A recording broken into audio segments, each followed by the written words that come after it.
Hi guys, good morning. কেমন আছো তোমরা সবাই? Welcome back to the channel. Welcome তোমাদের একটা নতুন ভিডিওতে। আজকে যে খাবারটা তোমাদের সাথে শেয়ার করতে চলেছি, আমাদের বাড়িতে প্রায় দিনই নয় ডিনারে নয় ব্রেকফাস্টে এই খাবারটা হয়ে থাকে। আমাদের দুজনেরই প্রচণ্ড পছন্দের খাবার এটা, আশা করছি তোমাদেরও। চলো তাহলে রেসিপিটা স্টার্ট করা যাক। আজকের রেসিপি হলো আলুর পরোটা, তার সাথে স্পেশাল ধনেপাতার চাটনি।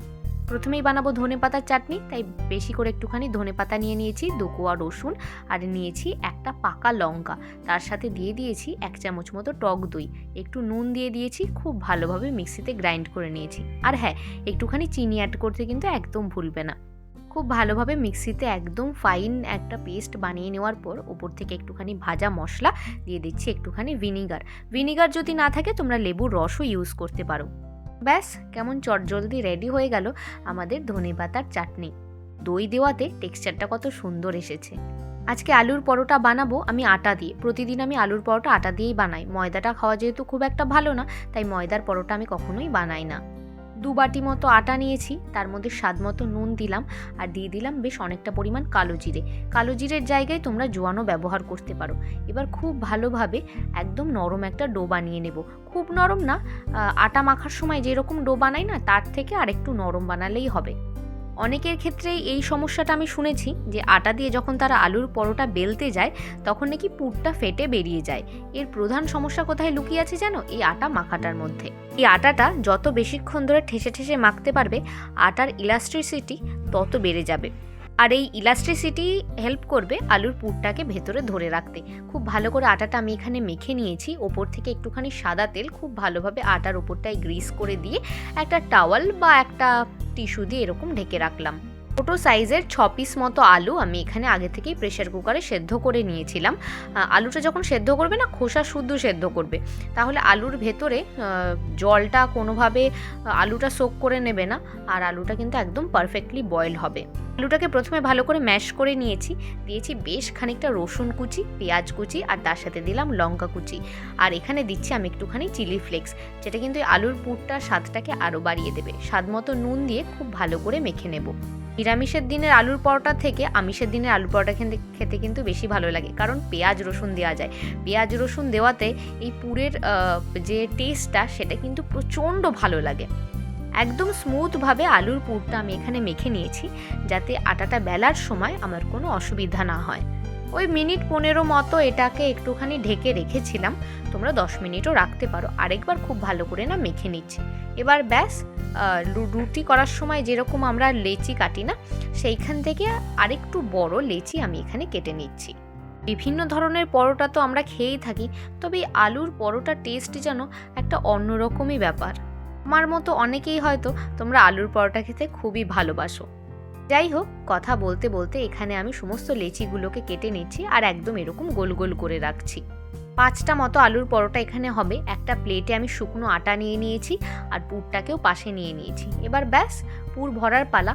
তোমরা এরকম আমার মতো এরকম আটাটাকে প্রথমে আটার লেচিটাকে নিয়ে এরকম বাটি মতো করে নিতে পারো। আমি প্রথমে না এরকম 2টো হাতের সাহায্যে এই আটার লেচিটাকে এরকম বাটি মতো করে নিচ্ছি।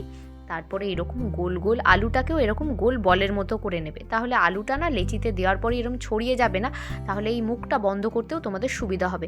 আর তোমরা চাইলে আটার এই লেচিটাকে না একবার বেলেও নিতে পারো, ছোট করে একটুখানি বেলে তার মধ্যে গোল করে এরকম পুরটা ঢোকালেও কিন্তু হবে। খুব ভালোভাবে মুখটা এভাবে বন্ধ করে দেবে, একদম ইজি প্রসেস। দেখে নাও, আমি খুব ভালো করে আটার মুখটা সিল করে দিয়েছি আর এইভাবেই সমস্ত লেচিগুলোকে আমি সমস্ত লেচিতে আমি পুর ভরে নিয়েছি। চলো তাহলে আর দেরি কিসের, বেলাটা স্টার্ট করে দিই। যেভাবে আমি আলুর পরোটাটা আজকে বেলবো, এইভাবে যদি তুমি বেলে নাও, কখনোই তোমার আলুর যে পুরটা সেটা আটার লেচি থেকে বেরিয়ে আসবে না। যে পার্টটাতে আমরা সিল করেছি মুখটা, সেই পার্টটাতে প্রথমে গুঁড়ো আটা দেব, তারপরে একদম সেটাকে পেছনের দিকে দিয়ে দেবো। তারপর এইভাবে হাত দিয়ে দিয়ে খুব ভালো করে প্রথমে ভেতরের যে পুরটা সেটাকে ছড়িয়ে নেব। এরকম হাত দিয়ে সুন্দর করে ছড়িয়ে দেখো কতটা বড় হয়ে গেছে। এবার একদম হালকা হাতে বেলা স্টার্ট করব। এরকম 2-3 বার করে বেলবো আর এরকম ঘুরিয়ে ঘুরিয়ে নেব। খুব বেশি প্রেশার দেওয়ার দরকার নেই, মিডিয়াম প্রেশার দিয়ে এরকম ঘুরিয়ে ঘুরিয়ে আমরা বেলে নেব। মাঝে মাঝে কিন্তু উল্টেও নিতে হবে। যেটা তোমরা দু একটা বেললেই না একদম ভালো করে বুঝতে পেরে যাবে। আর একটা কথা বলি, এটা কিছুটা প্র্যাকটিসেরও ব্যাপার, বুঝতেই পারছো। ডেলি আমরা সপ্তাহে 3-4 দিন তো আলুর পরোটা খাই, তাই বেলতে বেলতে আমার একটু অভ্যেসও হয়ে গেছে বলতে পারো। তোমরাও বাড়িতে করতে পারো, কোনো অসুবিধা নেই, নির্ভয়ে বানাও, খুব সুন্দর হবে। দেখো আলুর পরোটাটা আমি খুব বেশি মোটাও রাখিনি আর একদম রুটির মতো পাতলাও করে ফেলিনি। এইভাবেই সব কটা আলুর পরোটা আমি বেলে নেব। তবে পরোটাটা বেলতে গিয়ে না খুব বেশি শুকনো আটার ব্যবহার করবে না, তাহলে ভেতরের যে আলুর পুরটা সেটার টেস্টটা কিন্তু আস্তে আস্তে নষ্ট হয়ে যাবে। খুব ভালো করে পরোটাটা বেলার পর সুন্দর করে এরকম ডাস্ট অফ করে নেবে, তারপরে রেখে দেবে। প্রথমে সমস্ত পরোটাটা আমি একসাথে না বেলে নিয়েছি, যে 5 পিস হয়েছিল একবারে বেলে নিয়েছি। এরপর তাওয়াটাকে একদম গরম করে নিয়েছি, তবে খুব গরম তাওয়া নেওয়া যাবে না, মিডিয়াম গরম করে আমি এবার পরোটাটা প্রথমে দুপাশটা খুব ভালো করে সেঁকে নিয়েছি এমনি শুকনো তাওয়ায়। তারপরে এক সাইড করে বাটার দিচ্ছি। বাটার দিয়ে যখন পরোটাটা উল্টাবে তখন কিন্তু গ্যাসের ফ্লেমটা হাই করে দেবে, তাহলে এরকম সুন্দর একদম ফুলে যাবে।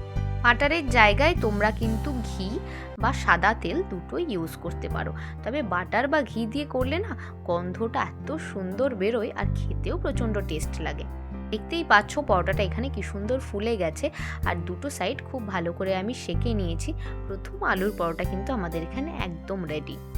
একদম সেম প্রসেসে আমি বাকি আলুর পরোটাগুলো এখানে রেডি করে নেব।